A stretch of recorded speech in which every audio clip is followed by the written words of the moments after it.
রাসূল সাল্লাল্লাহু আলাইহি ওয়াসাল্লাম জঙ্গে তাবুকে অংশগ্রহণ করলেন।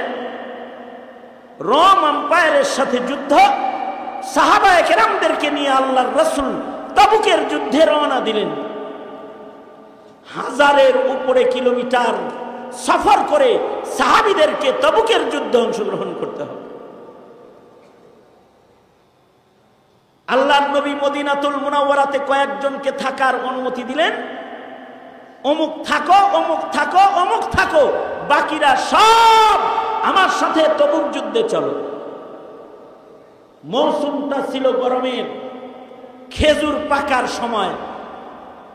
মাসের পর মাস রাস্তা চলে যুদ্ধে যেতে হবে, মাসের পর মাস যুদ্ধ হবে। যুদ্ধ থেকে ফেরত আসতে আসতে খেজুর পাকার টাইম, খেজুর সব মাটিতে পড়ে নষ্ট হয়ে যাবে। সাহাবীদের উপরে এই যুদ্ধটা ছিল একটা ইমতিহান, যে তোমাদের কাছে মালের মায়া বেশি না নবীর হুকুমের মায়া বেশি দেখি। তা আল্লাহর রাসূলের নির্দেশ, সব যুদ্ধে চলো। সবাই দল ধরে আল্লাহর রাসূলের সাথে যুদ্ধে চলে গেলেন।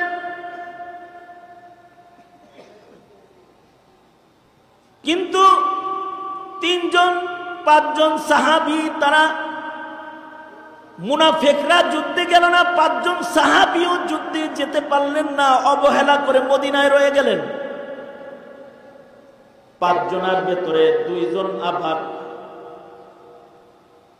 তারা ঘোড়া, দ্রুতগামী ঘোড়ায় সওয়ার হয়ে কিছুদিন পরে তারা তবুকে যায় শামিল হয়ে গেলেন। কিন্তু 3 জন সাহাবী ওনারা অবহেলা যাই যাই করে মদিনায় রয়ে গেলেন। এই 3 জন সাহাবীর ভেতরে একজন হলেন কাব ইবনে মালিক রাদিয়াল্লাহু আনহু, হেলাল ইবনে উমাইয়া, মুরারা ইবনে রবিআ। এই 3 সাহাবী মদিনায় আটকা পড়ে গেলেন। আগামীকাল যাব, পরশু যাব, এভাবে যাই যাই করে এরা আর গেলেন না। কাব ইবনে মালিক নিজে বর্ণনা করেন, আল্লাহর রাসূল তবুকে যুদ্ধের ময়দানে গিয়ে আমার কথা জিজ্ঞাসা, কাব কোথায়? আমি যুদ্ধে যাই নাই। আমার ভাইরা আমার ব্যাপারে নবীজির কাছে বলে ফেলছে, খেজুরের মায়ায় ধরছে, মালের মায়ায় ধরছে, এজন্য কাব আসতে পারে নাই। আল্লাহর রাসূল আর কিছু বলেন নাই। যুদ্ধে মুসলমানদের বিজয় হয়েছে, আল্লাহর নবী ফেরত আসতেছেন। খবর পেলাম যে যুদ্ধ শেষ, নবীজি ফেরত আসতেছে, কিন্তু আমি যুদ্ধে যাই যাই করে আর আমার যুদ্ধে যাওয়া হলো না। আল্লাহর রাসূল সাল্লাল্লাহু আলাইহি ওয়াসাল্লাম যুদ্ধের থেকে মদিনায় ফেরত এসে সুজা মসজিদে নববীতে ঢুকলেন। নবীজির আদত, নবীজি যদি কোনো যুদ্ধে যাইতেন তো রাসূল ফিরে এসে আগে মসজিদে ঢুকতেন, শুকরানার নামাজ পড়তেন, সকলের সাথে দেখা করতেন, তারপরে ঘরে যেতেন। আল্লাহর রাসূল মসজিদে এসে মসজিদে নববীতে প্রবেশ করলেন। কাব ইবনে মালিক বলে, আমি তো আসামি, আমি যুদ্ধে যাই নাই, যাই যাই করে যাই নাই, অনেক কথা বানায় রাখছি, আমি কথা শিল্পী, আমি অনেক কথা বানায় রাখছি। নবীজি আসলে আমি নবীজিকে একটা বুঝ দিয়ে দিব যে এই কারণে আমি যাইতে পারি নাই।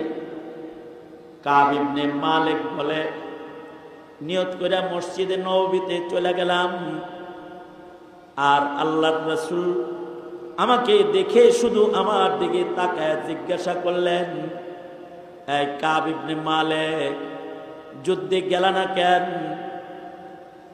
নবী যখন বলছে যুদ্ধে গেল না কেন, হযরত কাব বলেন, যা কিছু কথা বানাইছিলাম আল আমিন পয়গম্বরের চেহারা দেখে সব আমি ভুলে গেছি।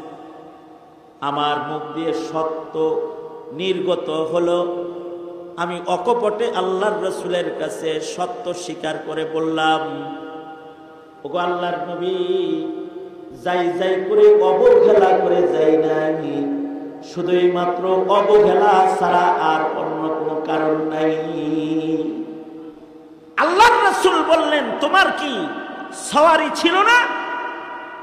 কাব বললেন, আমি বললাম সওয়ারি ছিল, দুইটা ঘোড়া ছিল, ইচ্ছা করলেই লাগাম টেনে আপনার সাথে শরীক হইতে পারতাম, অবহেলা করে যাই নাই।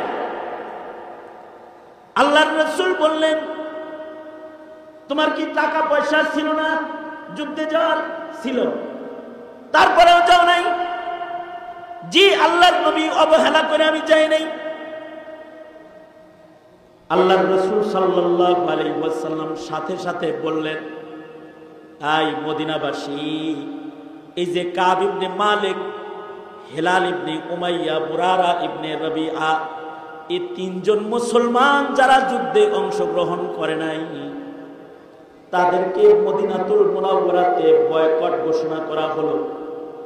তাদের সাথে তোমরা কেউ কথা বলবা না, তারা সালাম দিলে তাদের সালামের উত্তর দিবা না, তাদের কেউ সালাম দিবা না, তাদের সাথে কথা বলবা না, লেনাদেনা করবা না, যতক্ষণ না পর্যন্ত মহান আল্লাহ তাদেরকে ক্ষমার ঘোষণা অবতীর্ণ না করবে। আল্লাহর রাসূল এলান করে দিলেন, ইচ্ছা করে যুদ্ধে যাও নাই, যাও তোমরা বয়কট। এই মদিনার সাহাবীরা, কেউ ওদের সাথে কথা বলবি না। এবার কেউ আর কথা বলে না। কইছিলাম আল্লাহর রাসূল 3 সাহাবীকে বয়কট করেছেন। কেন? এরা অবহেলা করে তবুকের যুদ্ধে অংশগ্রহণ করে নাই। বুখারী শরীফ থেকে আমি একেবারে আসল কিছু কথা নকল করে আপনাদের কাছে শোনাইতেছি, পুরাটা শোনানো সম্ভব না। এই 3 জন যেতে পারলেন না অবহেলা করে। আল্লাহর নবী মদিনায় ফিরে এসে বললেন, যাইতে যেহেতু পারো নাই, আল্লাহর রাসূলের হুকুম মানো না, অবহেলা করলে, যাও, তোমাদের বয়কট ঘোষণা করা হলো। আজ থেকে এই মদিনার সাহাবীরা এই 3টার সাথে কেউ কথা বলবি না, কেউ সালাম দিবি না, কেউ তারা সালাম দিলে উত্তর দিবি না। আমার কথা বুঝে থাকলে আবার বলুন, নবীজি কি নিজের থেকে কোনো কিছু বলে? আওয়াজ করে বলেন। নবীজি তো যা বলে, আল্লাহ যা বলে, রাসূল তা বলে। তার মানে এই বয়কট করা, এটা কি নবীজির সিদ্ধান্ত না আল্লাহর সিদ্ধান্ত?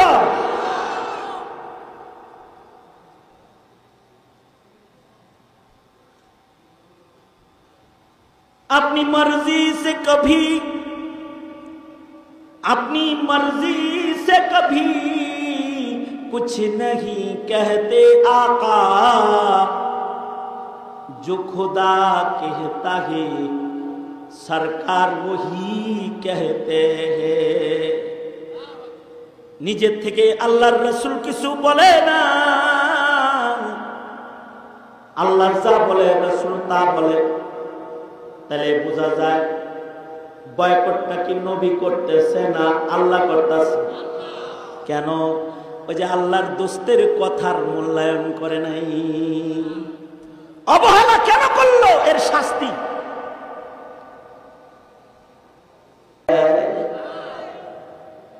রাজনীতি যারা করে ওরা তো আর এই পেঁয়াজ বুঝে না। ওরা মনে করে আমাদের ভোট হয়ে গেল মৌলবী, তো মৌলবীরা খালি জেলখানে আটকাইতে চায়, বন্দী করে রাখতে চায়, দূরে ধাক্কা দিয়ে ফেলতে চায়। কিন্তু ইমানের তাকাজায় মানুষ আলেম দেখার জন্য আরো বেশি পাগল হয়ে যায়।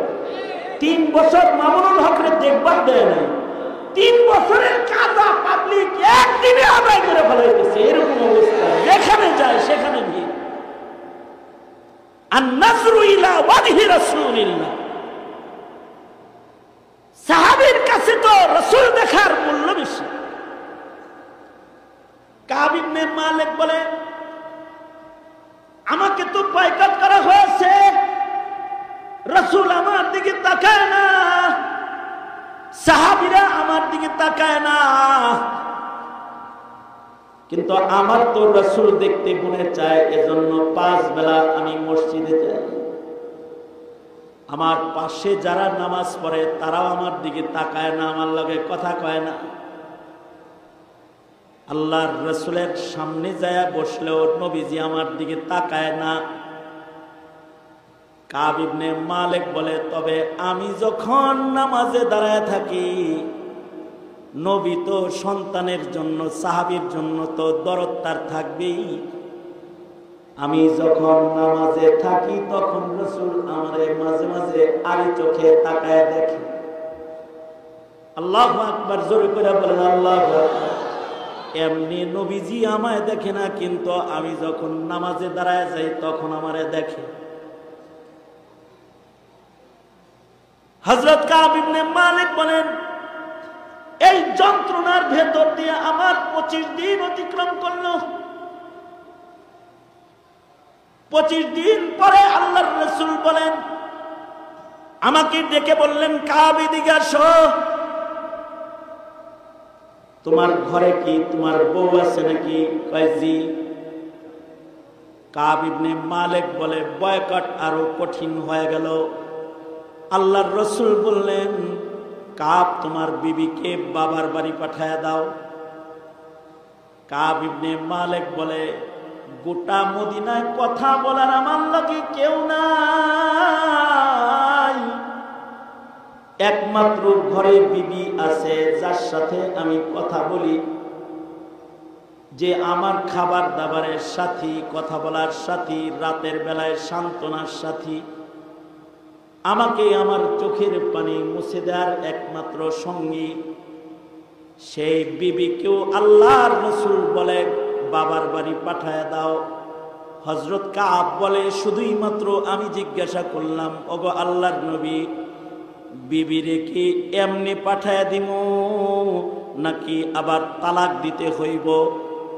কাব বলে, আল্লাহর শকর যে আল্লাহর নবী বললেন কাবরে তালাক দিতেই হবে না, এমনি পাঠায় দাও। কাব ইবনে মালিক বলে, এবার তো আর আমার টেনশনের শেষ নাই। এবার যদি একা ঘরে আমার মৃত্যু হয়ে যায়, আমার মরার খবর বলারও কেউ নাই, কারণ আমার ঘরে কেউ আসে না, আমার সাথে কেউ কথা বলে না। কাব বলে, তখন আমি আমার মরণ চিন্তায় পড়ে গেলাম। अक्लमंदू से क्या पूछूं कि मेरी इब्तिदा क्या है, अक्लमंदू से क्या पूछूं कि मेरी इब्तिदा क्या है, कि मैं इस फिक्र में रहता हूँ मेरी इंतहा क्या है, कि मैं इस फिक्र में रहता हूँ मेरी इंतहा क्या है। কাব ইবনে মালিক বলে, তখন আমি কপালে হাত মারি আর বলি, হায়, এখন যদি আমি মইরা যাই, আমার গোসল দেওয়ারও কেউ নাই, আমার জানাজা পড়ার কেউ নাই, আমি মইরা গেছি, আমার মরার ঘোষণা করার কেউ নাই। কাব ইবনে মালিক বলে, এক আজব চিন্তায় আমি ঘরে বসে খালি কান্দি। বয়কট হালতে যদি আমার মৃত্যু হয়ে যায়, তাহলে আমার জানাজা পড়ার জন্য মদিনার কেউ আর আসবে না, আমার গোসল দেওয়ার জন্য কাউকে তালাশ করে পাওয়া যাবে না, কারণ সাইয়্যিদুল মুরসালিন মুহাম্মদুর রাসূলুল্লাহ সাল্লাল্লাহু আলাইহি ওয়াসাল্লাম আমারে বয়কট করেছেন। তার চেয়ে বড় কথা, কাব বলে, তার চেয়ে ভয়ঙ্কর কথা হলো, এই বয়কট হালতে যদি আল্লাহর নবীর ইন্তেকাল হয়ে যায়, ওহির দরওয়াজা বন্ধ হয়ে যাবে, যতদিন বাইচা থাকবো কেউ আর আমাকে সালাম দিবে না, এমনকি আমার কবর কেউ জিয়ারত করবে না, আমাকে কেউ কবরে রাখবে না, এমনকি বরজখের জগতেও কোনো রহমত আমার দিকে আর আসবে না। এই যে আমার শেষ চিন্তা, যে আমার বিদায় কেমন হবে, এই চিন্তায় আমি পাগল হয়ে গেলাম। যেদিন তুমি প্রথম এসেছিলা ভবে, যেদিন তুমি প্রথম এসেছিলা ভবে, কেঁদেছিলা তুমি একা, হেসেছিল সবে। যেদিন তুমি প্রথম এসেছিলা ভবে, কেঁদেছিলা তুমি একা, হেসেছিল সবে। এমন জীবন, এমন জীবন তুমি করো হে গঠন, মরণে হাসিবে তুমি, কাঁদিবে ভুবন। মরণে হাসিবে তুমি, কাঁদিবে ভুবন। আনতাল্লাযী ওয়ালাদাতকা উম্মুকা বাকিয়ান, আনতাল্লাযী ওয়ালাদাতকা উম্মুকা বাকিয়ান, ওয়ান্নাসু হাওলাকা ইয়াদহাকুনা মাসরুরা। ফাজহাদ লিনাফসিকা ইয ইয়াকুনু বাকিয়ান ফি ইয়াউমি মাউতিকা যাহিকান ওয়া মাসরুরা। ফি ইয়াউমি মাউতিকা যাহিকান ওয়া মাসরুরা। अक्लमंदू से क्या पूछूं, अक्लमंदू से क्या पूछूं कि मेरी इब्तिदा क्या है, कि मैं इस फिक्र में रहता हूँ मेरी इंतहा क्या है, कि मैं इस फिक्र में रहता हूँ मेरी इंतहा क्या है।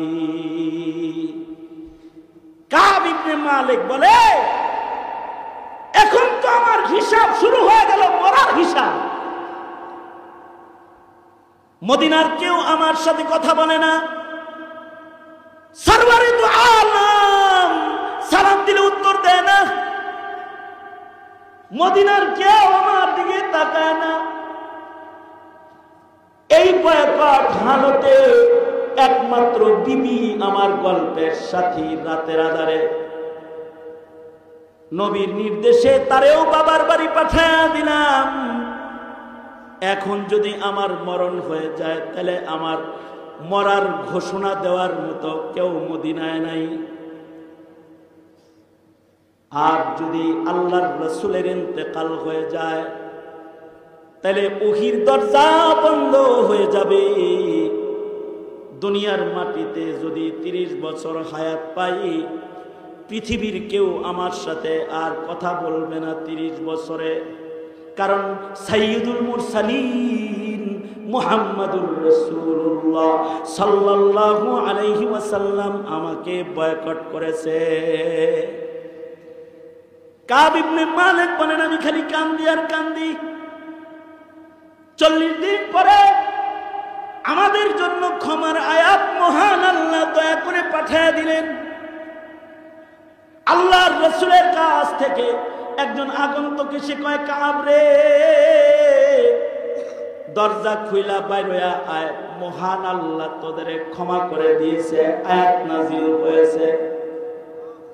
হযরত কাব বলে, এই যে ক্ষমা পাইলাম, কালেমা পয়লা অত খুশি হই নাই, এক ক্ষমা পায়া যত খুশি হয়েছি।